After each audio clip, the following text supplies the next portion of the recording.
Olá, pessoal. Vamos continuar conversando um pouco sobre os desafios contemporâneos da educação física na escola, a partir de um outro capítulo, que é os paradigmas para a atuação de professores de educação física em contexto escolar inclusivo. Vamos conversar um pouquinho sobre educação inclusiva, sobre educação física inclusiva a partir deste momento.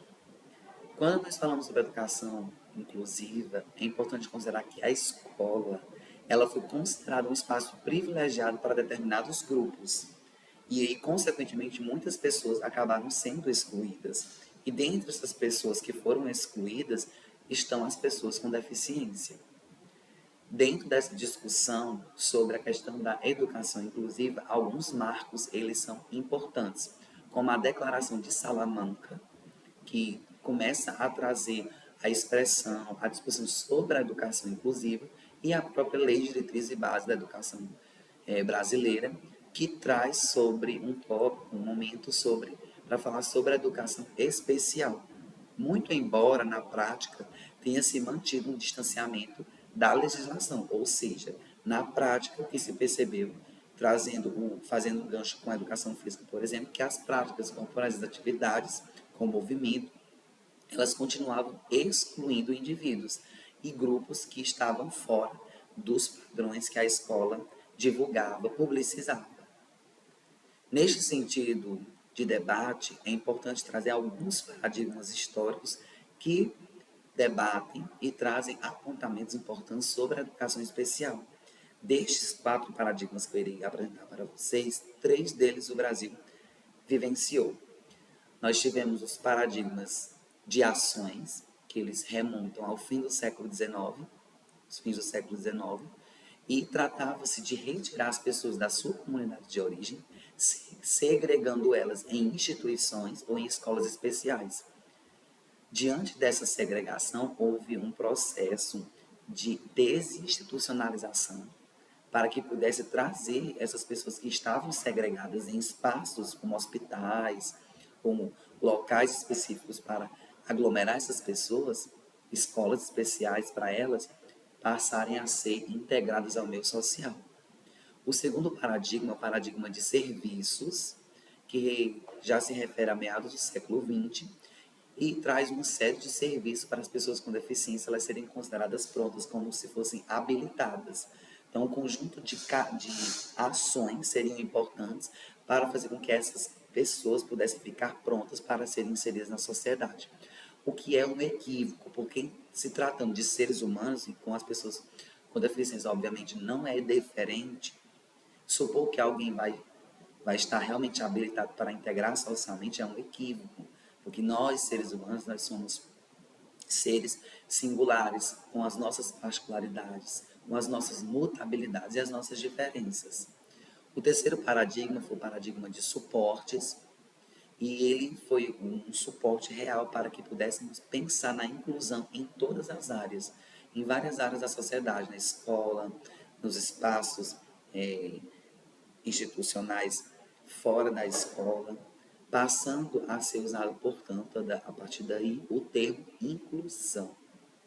O que chega a ser importante, pensar a inclusão na escola, pensar a inclusão nos espaços dos templos, pensar a inclusão nas instituições administrativas, nas instituições do Estado. Em vários âmbitos passou a ser pensado sobre esta temática. E nós temos um quarto paradigma, que é o empowerment, que está sendo mais executado em países de desenvolvimento. Basicamente, seria um paradigma de fortalecimento, de inovações. E, portanto, ele acaba estando ainda presente, segundo os autores, nos países de desenvolvimento, que são desenvolvidos.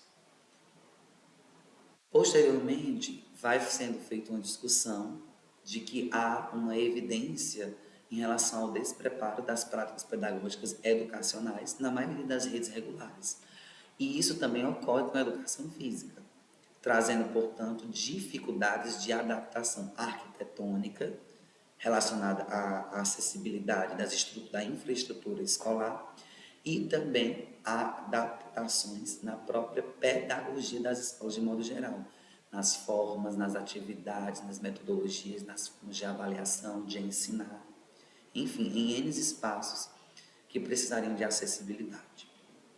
É importante trazer ainda dentro dessas discussões que a concepção de deficiência, segundo a Lei Brasileira de Inclusão, que teve um caráter mais ecológico, bem mais pertinente do que era outrora, trata a pessoa com deficiência como sendo aquelas pessoas de impedimento de longo prazo, de natureza física, mental, intelectual ou sensorial.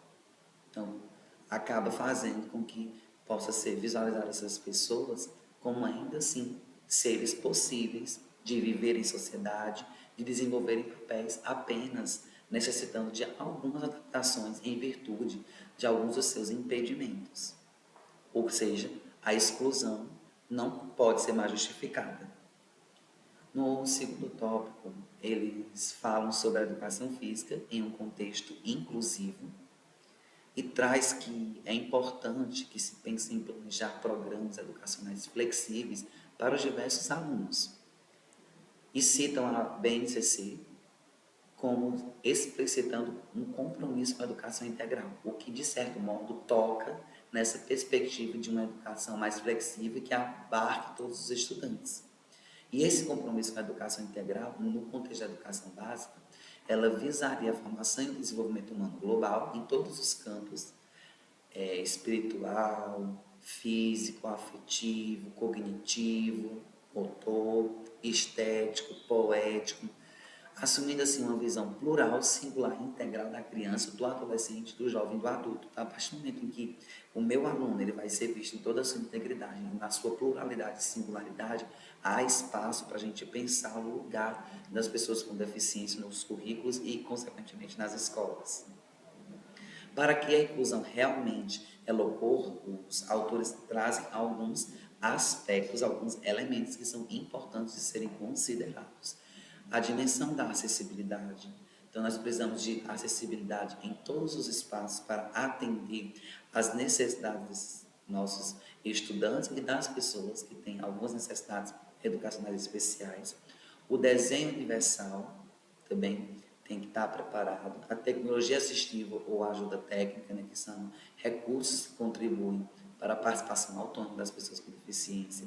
É preciso que a gente reconheça as barreiras e vise driblá-las, fazendo com que essas barreiras arquitetônicas, barreiras na comunicação, barreiras relacionadas à dimensão pedagógica, elas possam ser de alguma forma superadas e amenizadas.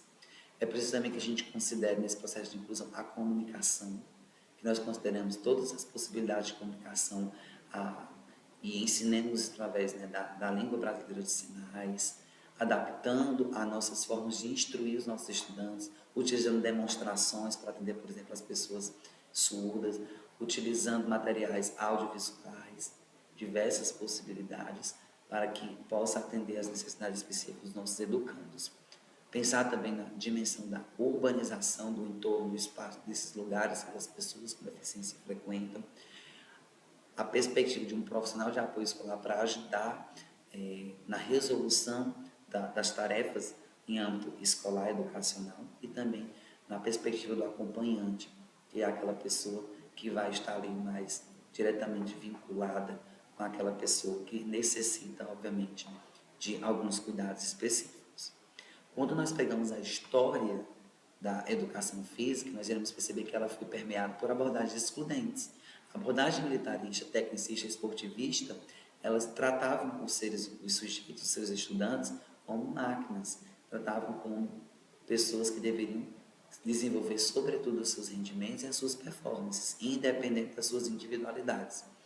Atualmente, existem outras perspectivas mais críticas no âmbito da educação física escolar, como, por exemplo, que tratam sobre a cultura corporal do movimento, ou seja, o aluno não vai mais ser tratado, a pessoa não vai mais ser tratada no seu movimento como gestos, performances, enfocando no rendimento, ao entendimento de tratar a pessoa como alguém que tem uma cultura corporal de movimento, que ela pode ser, sim, passível de significar e de explorar dentro das suas condições e especificidades, sem necessitar da rigorosidade técnica. O corpo de conhecimento da educação física, ela organiza e estabelece informações específicas para cada situação. Então, os programas de atividades físicas passam, então, a se adequar às capacidades e necessidades dos nossos alunos, com ou sem deficiência. A partir desse entendimento de cultura corporal de movimento, o corpo de conhecimento da educação física precisa estar sistematizado nessa perspectiva de atender o estudante, independente se ele tem ou não deficiência, entender as suas capacidades e as suas necessidades e, inclusive, potencializá-las. A inclusão nas aulas de educação física, além da percepção de sentir ou não incluído, há que se destacar uma sensação de bem-estar e o sentimento de autonomia por parte dos alunos. Então, a ideia de inclusão na educação física ela não é apenas o aluno se sentir incluído, não. Isso é importante, ele ter essa percepção. Mas é fazer com que este estudante desenvolva a sensação do bem-estar e que ele tenha o sentimento de que ele é autônomo nas suas interações com o outro, nas suas interações com as atividades e com o professor. Então, as características que a educação física tem, que corroboram com o processo inclusivo, é que estes conteúdos eles podem ser sistematizados com menor rigidez. É por isso que a educação física ela pode ser esse campo de conhecimento que ele pode, de alguma forma, subverter, desviar da dimensão hegemônica que se constituiu dentro da escola. Porque os seus conteúdos eles são mais flexíveis, as suas sistematizações elas são mais possíveis, e dentro dessas sistematizações com menos rigor e rigidez, isso não quer dizer menos importante, ou que não tem relevância, ela pode, de alguma forma, fazer com que a gente perspective um processo de inclusão na escola, a partir da educação física. Para finalizar, na BEI 2010, ele traz que existem algumas diferentes estratégias de ensino para a aula de educação física. Por exemplo, podemos utilizar circuitos, alguns estilos de ensino mais específicos, estratégias de instrução. Se for para, por exemplo, para um estudante surdo, você pode utilizar imagens, a demonstração corporal. Se for para um aluno com deficiência visual, nós podemos utilizar o áudio. Nós podemos utilizar sons específicos durante as atividades, adaptar as nossas atividades, os equipamentos que a gente pode utilizar, modificar as regras, as tarefas de casa e a tutoria. Então, se nós formos, por exemplo, fazer uma vivência relacionada ao futsal na escola, nós podemos colocar um barulho nessa bola se nós tivermos um aluno com deficiência. E aí ele pode estar participando daquele momento. Estabelecer modificações de regras junto com os alunos.